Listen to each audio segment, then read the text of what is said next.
We provide you the platform to turn your dreams into reality. Give wings to your aspirations with KR Mangalam University. केंद्रीय कर्मचारियों को इस समय 8वें वेतन आयोग का बड़ी बेसब्री से इंतजार है। केंद्र सरकार ने आयोग के गठन को मंजूरी भी दे दी है। इसके लागू होने के बाद केंद्रीय कर्मचारियों को न केवल सैलरी बल्कि पेंशन और भत्तों में भी इजाफा हो जाएगा। अब आखिर 8वां वेतन आयोग लागू होगा कब से? 8वां वेतन आयोग कब से लागू होगा, सरकार ने अभी इसकी कोई फिक्स तारीख नहीं बताई है, लेकिन माना जा रहा है कि 1 जनवरी 2026 से लागू हो सकता है। हालांकि कुछ एक्सपर्ट का कहना है कि इसमें कुछ देरी हो सकती है। ऐसे में हो सकता है कि ये 1 अप्रैल 2026 से लागू हो। आमतौर पर हर 10 साल में एक बार वेतन आयोग का गठन किया जाता है। 7वें वेतन आयोग का कार्यकाल दिसंबर 2025 में खत्म हो रहा है। 8वें वेतन आयोग से लगभग 50 लाख सरकारी कर्मचारियों और 68 लाख पेंशनर्स को फायदा होगा। और अब बड़ा सवाल ये है कि कैसे तय होगी सैलरी।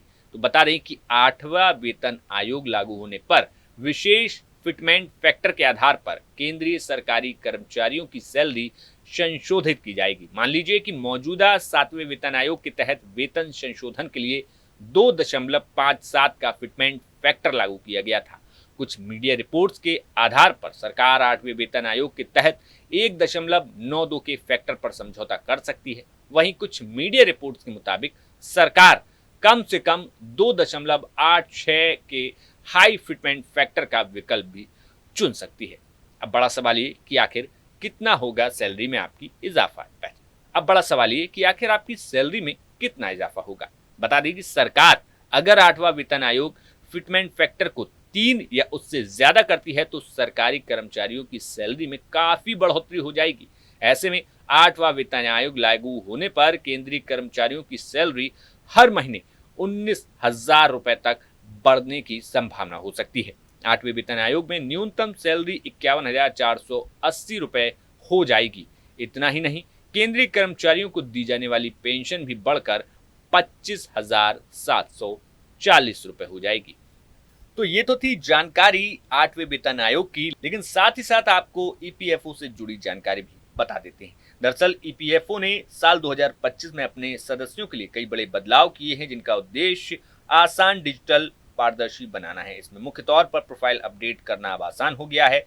इसमें अब अगर आपका यूनिवर्सल अकाउंट यानी कि यूएएन नंबर आधार से लिंक है तो आप अपने नाम, जन्मतिथि, लिंग, राष्ट्रीयता, माता पिता का नाम, वैवाहिक स्थिति, ये सारी जानकारी ऑनलाइन बिना किसी डॉक्यूमेंट के अपडेट कर सकते हैं। हालांकि जिनका यूएएन 1 अक्टूबर 2017 के पहले का है, उन्हें कुछ मामलों में कंपनी की मंजूरी लेनी पड़ सकती है।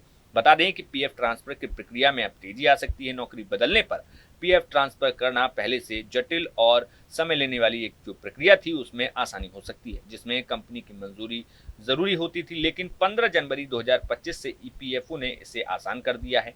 अब आपको बता दें कि आखिर सीपीपीएस यानी कि सेंट्रलाइज्ड पेंशन सिस्टम, इसमें भी कई सारे सुधार किए गए हैं। 1 जनवरी 2025 से ईपीएफओ ने सेंट्रलाइज्ड पेंशन पेमेंट सिस्टम शुरू किया है, जिसके बाद अब पेंशन सीधे किसी भी बैंक खाते में एनपीसीआई प्लेटफॉर्म के जरिए भेजी जाएगी। पहले पेंशन पेमेंट के लिए पेंशन पेमेंट ऑर्डर पीपीओ को एक क्षेत्रीय कार्यालय से दूसरे में ट्रांसफर कराना पड़ता था, जिससे देरी होती थी। अब ये प्रक्रिया खत्म हो गई है। साथ ही नए पीपीओ को यूएएन से लिंक करना अनिवार्य हो जाएगा ताकि पेंशनर्स डिजिटल लाइफ सर्टिफिकेट आसानी से जमा कर सकें। अब बात ये कि हायर सैलरी वालों को पेंशन में क्या कुछ सुधार किए गए हैं, तो आपको बताएं कि ईपीएफओ ने उन कर्मचारियों के लिए पेंशन नियमों को स्पष्ट किया जो अपनी उच्च सैलरी के आधार पर पेंशन लेना चाहते हैं।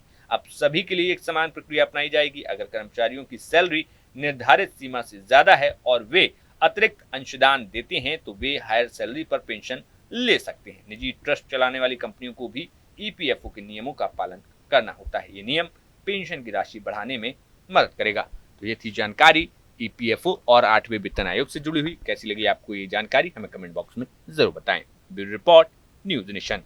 न्यूज नेशन अब व्हाट्सएप पर खबरों की ताजा अपडेट के लिए न्यूज नेशन के इस क्यूआर कोड को स्कैन करें